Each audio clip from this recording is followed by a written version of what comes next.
What's up? I figure I should probably make a little update video since I've been fucking gone. I'm in Vietnam right now. This is the little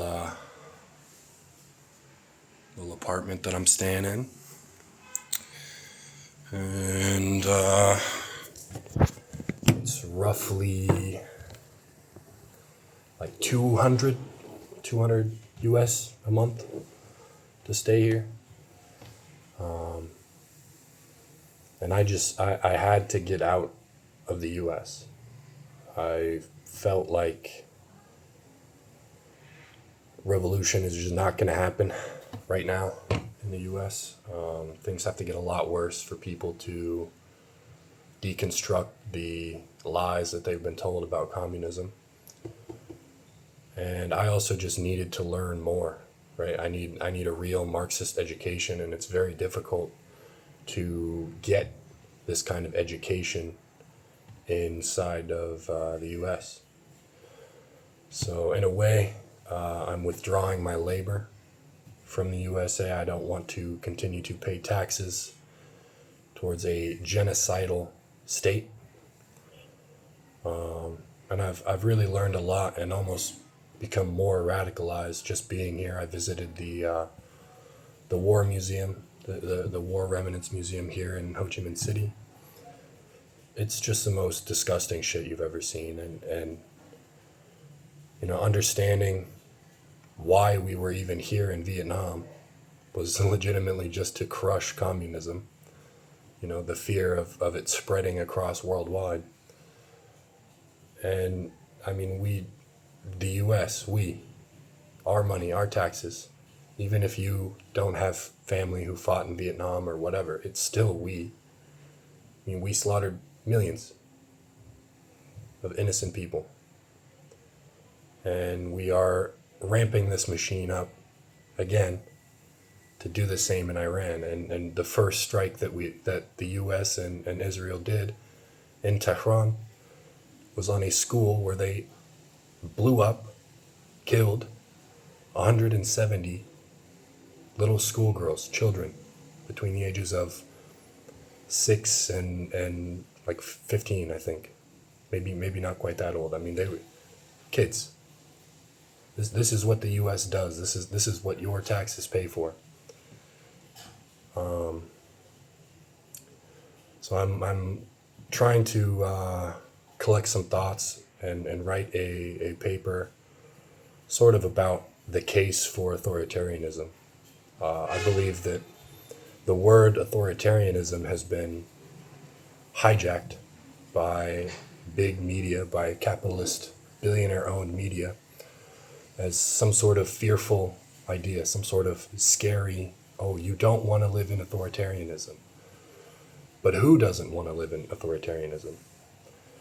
The way I see it, when billionaire news media tells me something, it's because it's their point of view, not mine.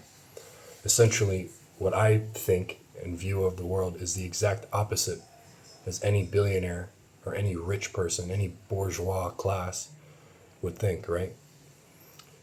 These people don't want workers to have rights, because that would mean workers would have to be paid more and they would be making less profit. Okay, authoritarianism would be something that would force companies to treat their employees as equals and not as just a commodity. It would force companies to stop treating labor as a form of prostitution, right? Because every laborer has to prostitute themselves, give their body to some company in exchange for a wage.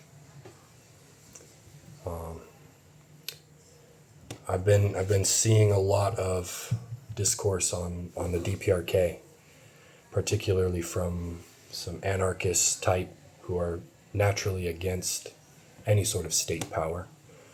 But I, of course, as a Marxist-Leninist, am very much against this. I believe in a dictatorship of the proletariat, not just any dictatorship, but a firm one. One that can crush capital, that can directly move wealth from the wealthy to the workers and the peasants.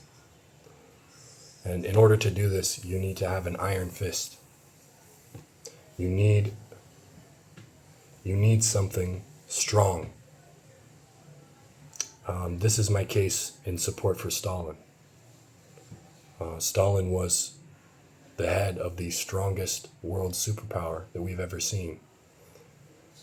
What is happening in Iran right now would never happen if there was still the Soviet Union willing to protect these countries.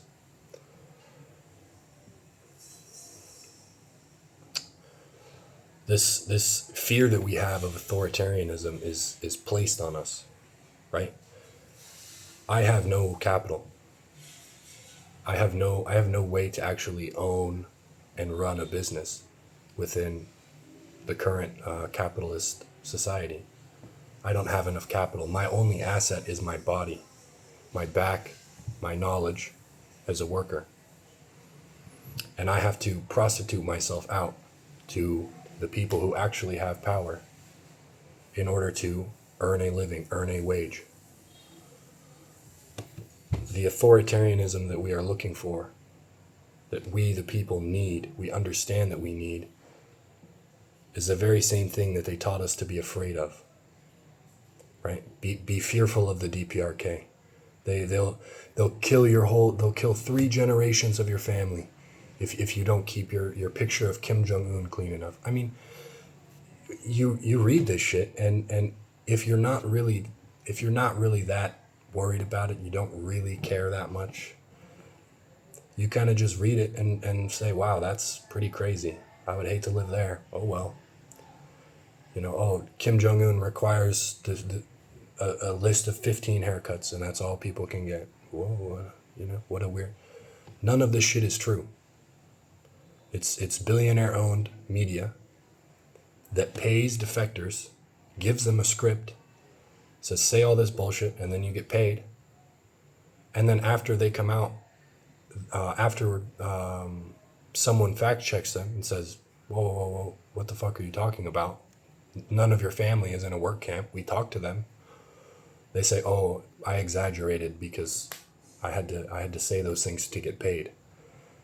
Do we see that in the billionaire news media? Do we see them saying, oh, the news article we posted about this was actually false? Fuck no.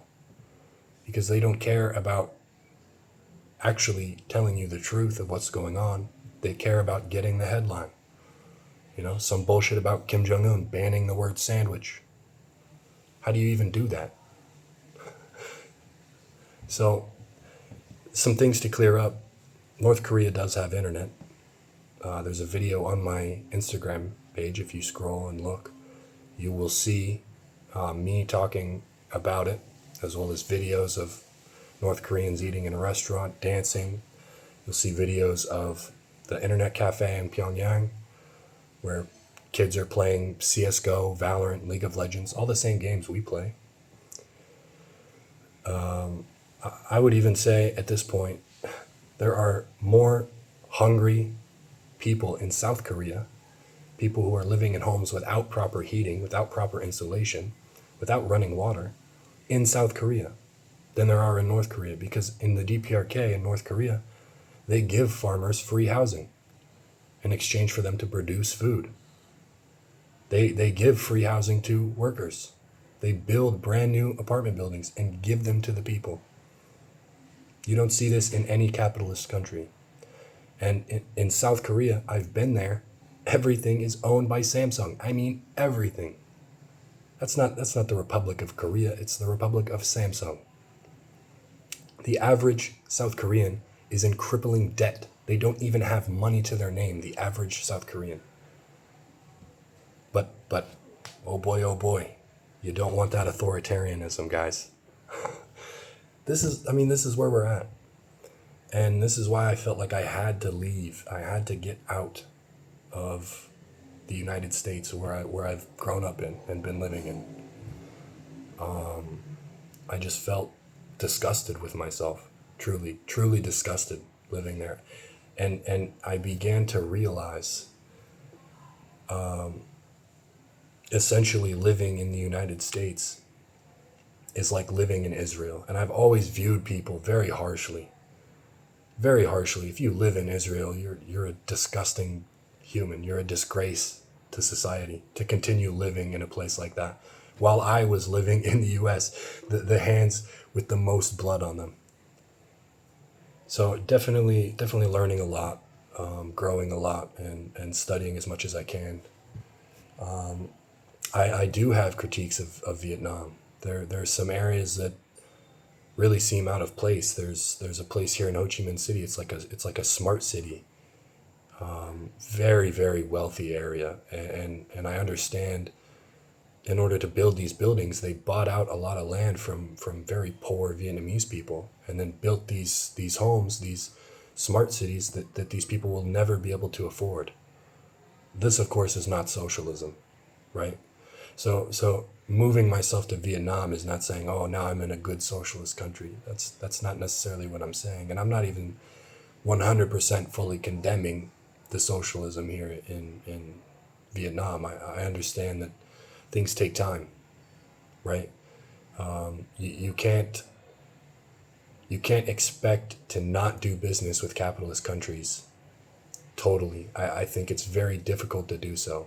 Places like the DPRK had no choice, right? They had no choice because of the embargoes and the sanctions and the fact that almost no countries would work with them other than China.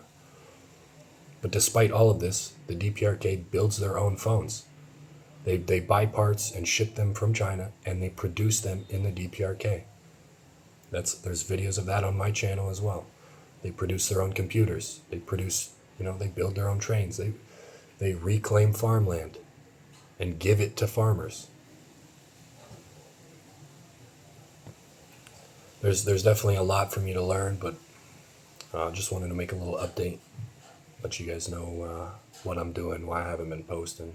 But if you watch these videos, you enjoy my perspective, then follow along, because I will be going to China within the next month and a half. I have to reset my visa, and I'm also going to look for work there. So this is just an American communist perspective on, current world events, Iran, Trump, the war, all that bullshit. Yeah, maybe I'll start doing some like content of me walking around and showing you guys what Vietnam's like, because it's pretty awesome here. I'm definitely happy I made the jump. Yeah, anyways, thanks for watching, guys.